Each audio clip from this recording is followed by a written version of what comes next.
Good morning, everybody. As we know, one of the things that is happening at the moment is Sean Reck is working on his latest documentary, convicting a murderer. And I would just point out that, of course, we've also got the $50 million bullet coming out soon as well. I believe $50 million bullet will be coming out sooner than convicting a murderer. But of course, the one of the previous documentaries by Sean Reck is called A Murder in the Park. And it's one of those things that certain members of the guilty community hang on to very dearly. In case you aren't aware of it, A Murder in the Park is the story of a clearly guilty murderer, double murderer, Anthony Porter, being freed from death row literally hours before he was due to be sentenced to death. He was freed by the help of Professor Protes and his students and an investigator who, I believe, if memory serves me right, was Cialini, and they managed to get this guy off of death row. Their intentions, although honourable in that they were protesting more against the death penalty, by trying to present the fact that this innocent man was going to be executed within the next 48 hours. So whilst their intentions may have been honourable, their methods were certainly not, because it led to the wrongful incarceration of old story Simon. But as I say, some of the guilty community are very keen to promote the murder in the park scenario and suggest that this is what we're guilty of in the truther community in trying to help Steve and Brendan. Now, obviously yesterday I was sorry to have to tell you that obviously, you've all been duped by, by Netflix, by, Laura and Moira. Although, of course, one does have to bear in mind that Laura certainly was in Manitowoc not long after Steve was arrested. I'm sure we've all listened to the phone call I have on the Millbilly channel between Stephen Avery and Laura Riccardi from January 06, where she is pretty incredulous of the fact that Steve had to settle his civil suit for $400,000. But as I say, we were duped by Netflix. Even though that Making a Murderer came out 10 years later. We've also been duped, of course, by Kathleen Zellner, who is only interested in the fame, although, of course, she is already famous, but, she's desirous of more fame and fortune. And I know, okay, yes, she's already very wealthy, but clearly, she must want more fame and more wealth. And of course, we've also been duped by the second series of Making a Murderer, where every piece of evidence has been thoroughly debunked. And the reason I say that we must, of course, have been duped is because, as I say, a member of the Manitowoc Council executive, Jim Bray, tells us that he knew that Stephen Avery was guilty by the look in his eye. And I must just remind you, by the way, this is the same Jim Bray who on the executive council, he's been on the executive council since 1996. He was one of the sensible ones that had the foresight to realise, one of the diligent ones who realised how important it was to make sure that Deborah Kakach did not get involved with going to the Avery salvage yard to investigate the cremains. Why? Because, obviously, because of the conflict of interest. You know, if you're going to declare a conflict of interest, you have to have somebody that you can, you know, apply that to and prevent from looking at the case. So they finally managed to find somebody that they could prevent from being involved in the case because of the conflict of interest. As I say, that's down to Jim Bray and his colleagues on the Manitowoc Council Executive. They, as I say, they really good law-abiding, upstanding citizens of the council. So yesterday I contacted Eric Cozy and told the dude what I had realised, that you know, we must have been duped, because this is Jim Bray. This is an elected official, you know, in Manitowoc, one of the most ethical people you can possibly come across. In fact, the only people that could possibly be more ethical than the likes of Jim Bray and Bob Zeigelbauer would be your likes of your Michael Griesbachs and your Mark Rohers. You know, they are on an even more incredible level of being ethical and genuine and trustworthy. As I say, I pointed out to the dude that, you know, we must have got it all wrong. And he was very undude-like. He acted as if I had taken the jam out of his donut.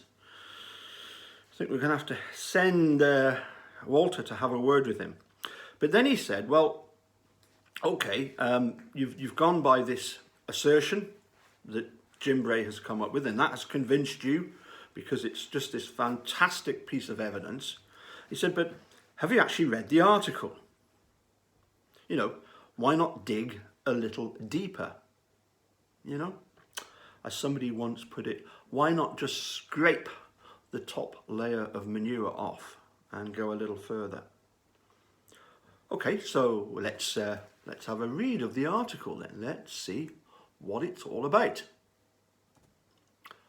As I say, the article is from John Farrack, published on April the 6th, 2016.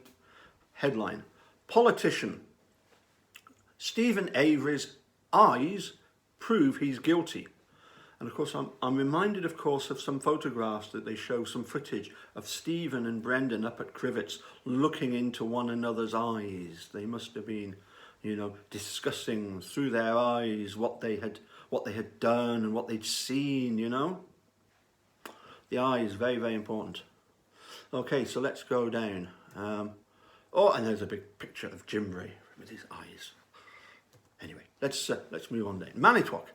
Manitowoc County was flooded with negative emails from across the world after the release of Making a Murderer in mid-December 2016. But there was a spirited minority who came to the defence of the embattled Sheriff's Department. Quote, I will never forget the look in Stephen Avery's eyes when he was being brought into the courthouse. Unquote. Manitowoc County Board Chairman Jim Bray wrote in an email to sheriff's detectives. This is slightly problematic. He put, quote, I know a person cannot be convicted based on that, but I made up my mind that day Avery was guilty. Jim, that's slightly problematic. You're saying that you can't be, but at least he can be accused of being guilty. And that's really all we need, isn't it? We just need him to be accused of being guilty and the court will do the rest. Good, okay. City of Manitowoc Police Chief Nick Reamer sent an email to Sheriff Lieutenant Andrew Colburn proclaiming his disgust with the Netflix series. Colburn, a now retired sheriff's detective, I think John Farrack forgot to put the word crackerjack before detective there, but anyway, Detective James Link came under fire in the Netflix series.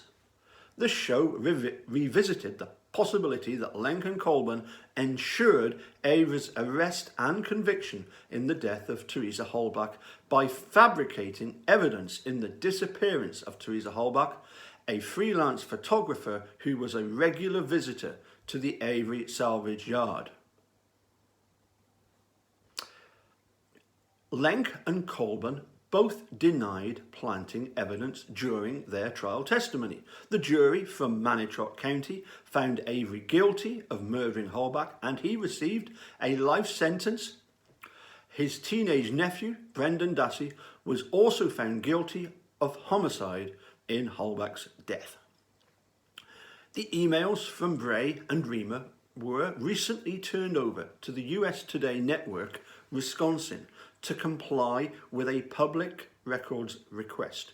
USA Today Network Wisconsin sought access to written or electronic correspondence involving several current law enforcement officials at the Manitowoc County Sheriff's Office.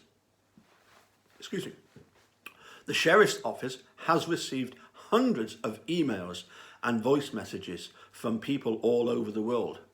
Well, yes, I must admit he received rather a lot from me. The vast majority were harshly critical and suggested the department consists of crooked cops. In his email to Colburn, Nick Reamer, obviously, as I say, chief of the Manitowoc City Police Department. Incidentally, I actually got in touch with Nick Reamer and he sent me an email back. I asked him why he hadn't sent some of his members of the police department over to arrest Lenk and Colburn, and he said that he didn't have authority, so that was it. Okay, anyway, so Nick Reamer wrote, "I know you to be a great person and crime fighter. I find it not only difficult as a law enforcement officer, but also as a citizen to hear what is being said about the second Avery case. It's hard not to lose faith in the world knowing that a Netflix movie can make people believe guilty people are innocent, and then those people feel moved enough to contact law enforcement and say terrible things." Reamer also urged Colburn to, quote, "hang in there." Certain connotations to that anyway. He then carried on, "For every misguided hater, there are many, many, many more supporters and intelligent people that don't fall for this profit-making movie." Reamer wrote, "During an email exchange with Manitowoc County Sheriff's Lieutenant Dave Remiker, Bray stated, quote, 'I know what is going on and I feel the pain too.'" As I say, Bray has served on the county board since 1996. He has also been on Manitowoc's Common Council since 1992. Carrying on, he wrote, "I will continue to defend all of you that were involved in the successful prosecution of a ruthless killer," Bray wrote to Remiker. And that reminds me of, obviously, of the, various messages from both Sheriff Herman, who told me on more than one occasion that he was absolutely 100% sure of the integrity of the investigation. Virtually the same words as Mark Wiegert used in his email to me. Anyway, "I will continue to defend all of you that were involved in the successful prosecution of a ruthless killer," Bray wrote. Keep the faith, my friend. The vast majority still believes in you." A retired Wisconsin State Patrol trooper from Manitowoc County emailed Manitowoc County Sheriff Rob Herman, thanking the Sheriff's Office for securing Avery's murder conviction. He wrote, "My thoughts and prayers are with you, your agency, and all law enforcement agencies involved in the investigation of the Holbach murder," wrote Lawrence Burzniski. I hope I've got the name right, Burzniski. That seems about right anyway. Now a supervisory special agent for the National Insurance Crime Bureau. Quote, "Nothing is stranger than the truth," Burzniski continued. "And the truth is that with Avery's history, there was case oversight, and it is inconceivable to me that there is anyone with a badge in our county and Calumet County that would conspire to frame Avery or any other citizen. Okay, so we've not just got Jim Bray who's telling us that Stephen is guilty. You know, we've got these people supporting, albeit, former Manitowoc people. Let's carry on. In the wake of the sea of criticism, Manitowoc County Sheriff's officials have monitored the internet and social media in search of public comments or news media articles that have justified Avery's murder conviction, the USA Today network determined. For instance, Manitowoc County officials emailed Herman about a Facebook post published by Tom Azire, a long-retired FBI agent from Green Bay. On social media, Azire denounced the Netflix series and openly questioned Avery's 2003 DNA exoneration. In 1985, Avery was arrested for a brutal attack of a female jogger along Lake Michigan. After being convicted and locked away in prison for 18 years, Avery was freed in 2003 after DNA evidence proved that Gregory Allen was the real rapist and Avery was innocent, as he had always proclaimed. But, as Azire wrote, I know what type of person Stephen Avery is, and I know there can never be a grand conspiracy theory. He is not this innocent person you were led to believe. I even question, this is interesting, I even question whether he should have been released on the DNA evidence, but that would take too long to explain. Well, Tom, I've sent you a message on Facebook. I'm more than happy to listen to you explain. I don't think it would take too long to explain. I think a lot of us would be very interested to hear what you have to say about.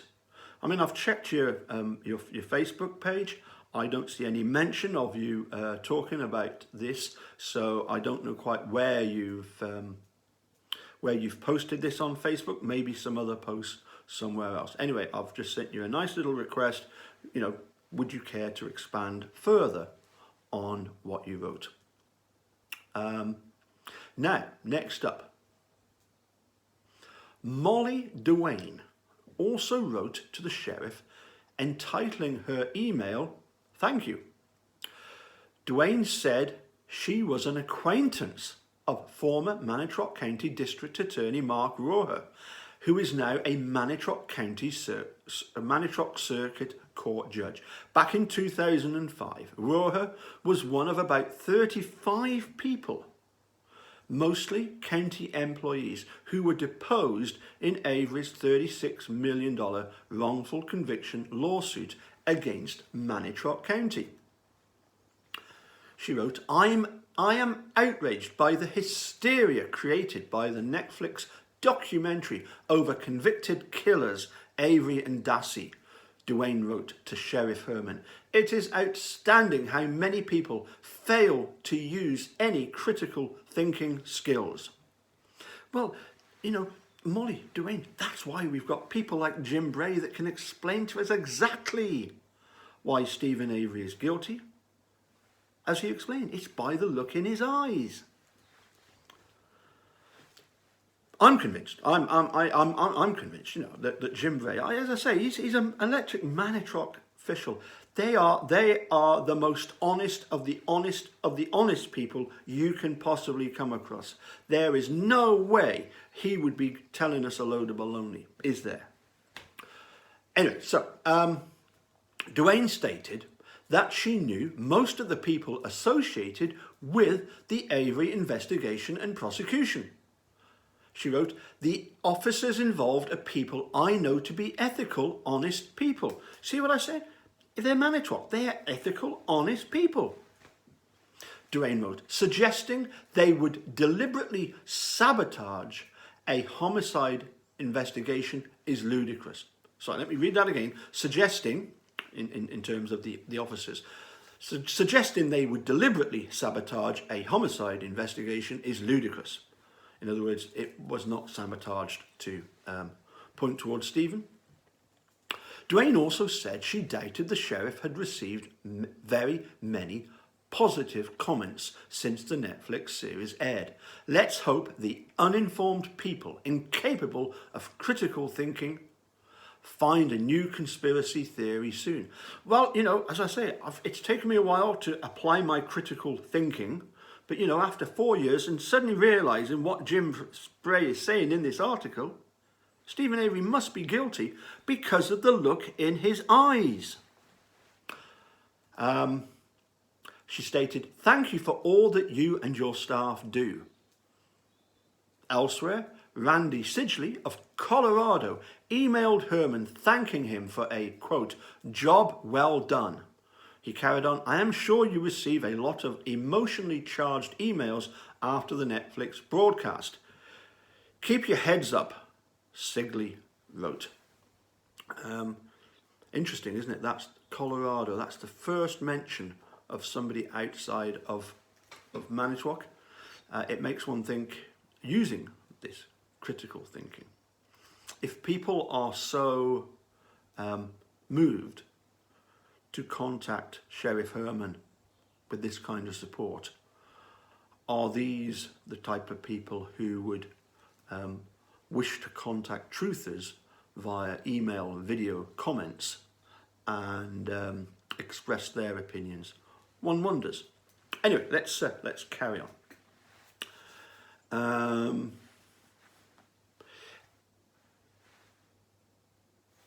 Next page. Oh, a photograph of the RAV4.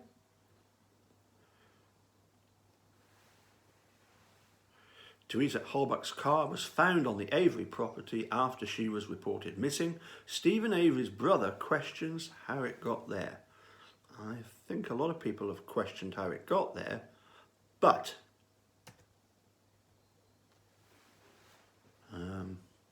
we're still wondering. Okay, Sidgley wrote that he had previously been a victim of a crime.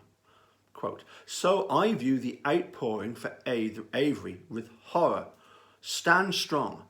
I can only imagine how difficult the investigation was and how closely all of you invested yourselves into making sure the job was done properly. That is what Miss Halbach deserved, and you did it. Justice was done." Now get this, dude. A California woman, now they don't say Southern California, but a California woman who said, who said she worked as a Manitowoc County Sheriff's Office dispatcher during the early 1980s, so she too has a Manitowoc connection, also sent Herman an email of support. She wrote, "I am sickened to see how this entertainment piece has hurt the name of the Manitowoc County Sheriff's Department." Julie Dutton wrote, "What Avery did make me sick. Years later, I hear about this movie and have been outraged ever since. I am just a former employee and it's bothering me so much I can't even begin to imagine what you and your fine deputies are going through. I keep all of you in my prayers." In late December, Sheriff's Detective Remiker circulated emails to Manitowoc County's top elected officials. He wanted them to rally around the Sheriff's Department after fellow detectives Colburn and Dennis Jacobs were becoming recipients of angry voicemail messages and emails after the release of Making a Murderer. So finally Dave Remiker is being put to good use. Because he, of course, is to do with the drug investigation in Manitowoc.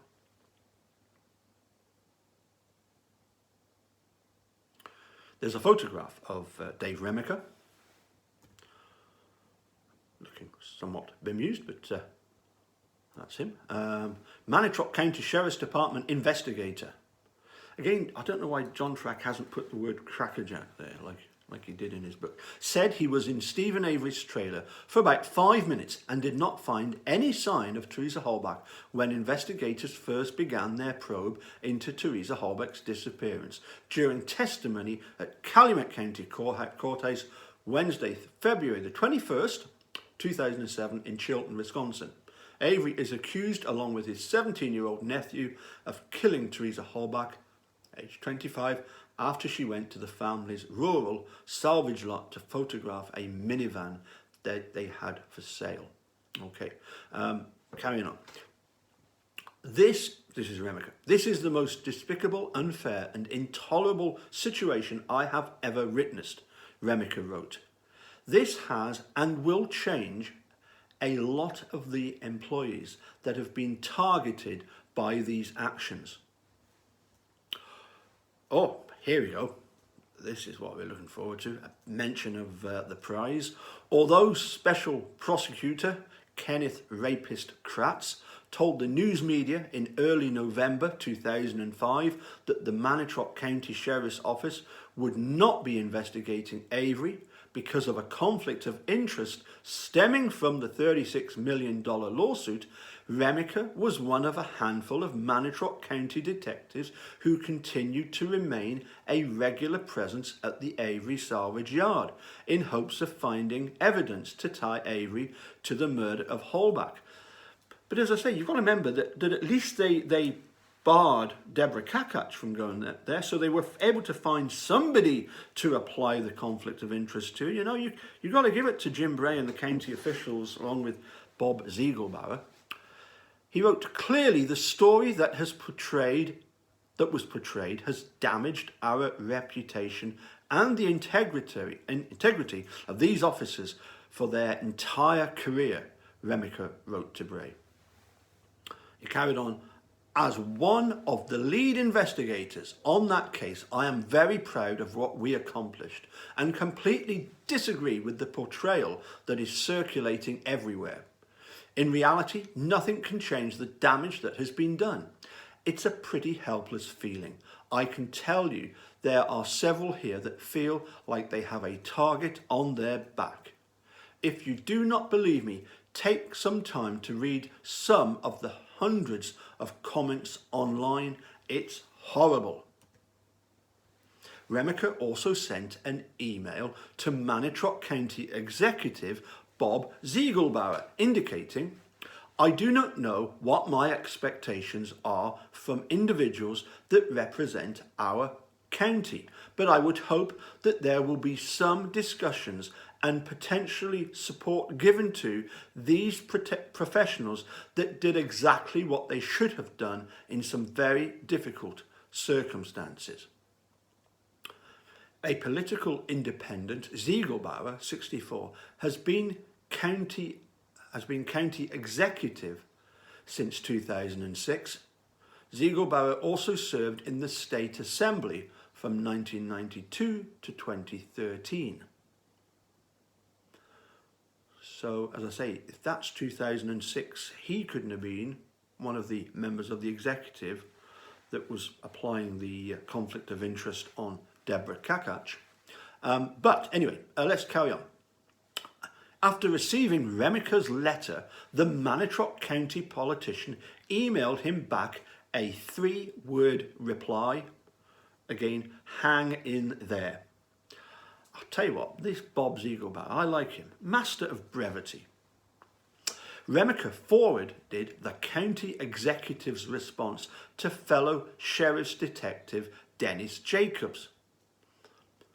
He wrote, look at the response I received from Bob Z. Hang in there, Remeke wrote. The best he could do is respond with 3 words. Wow. Well, as I say, Bob Zeigelbauer, master of brevity, to which Jacobs wrote to Remeke, that's leadership. And I only had to use 2 words. So, as I say, I've been in touch with Tom Azira, but it was only just this morning, so nothing to report back yet. However, I'm going to carry on. I'm sorry, this is a bit of a long one, a bit of a long-winded one.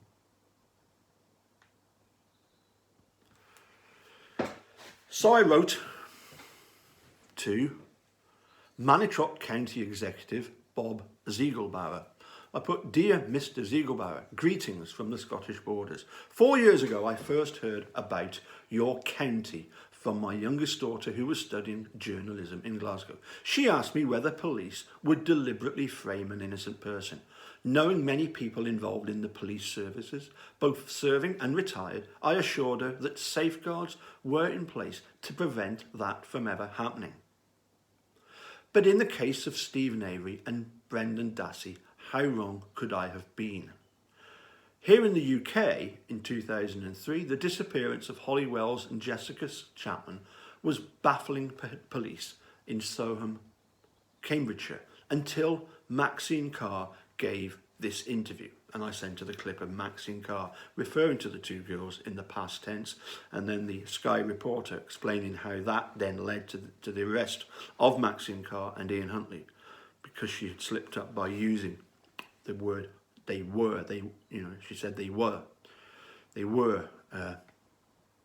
nice girls. I carried on. "This was the breakthrough that police needed. Now let us compare Maxine Carr with Mike Holbach." So I sent him obviously the clip of Mike Holbach grieving too soon. I put, this of course is troubling on several levels. Firstly, Teresa Holbach at the time was a missing person. So why should Mike be grieving? Family members are always the last to accept that any harm has befallen a loved one. But given the fact that Mike Holbach is already aware of his sister's demise, how can the grieving process be merely for days? If Stephen Avery had given that interview, the investigators would have considered those words a confession. Your colleague, Jim Bray, once famously said that he knew Stephen Avery was guilty by the look in his eye. I believe that he was not only the only one who was duped. I believe that he was not the only one who was duped by the appalling press conference given on March 2nd, 2006 by the disgraceful Ken Kratz. None other than the leader of the Avery Task Force and now a District 2 Appeals Court judge, Mark Gundrum, said that he could no longer give Steve the benefit of the doubt either.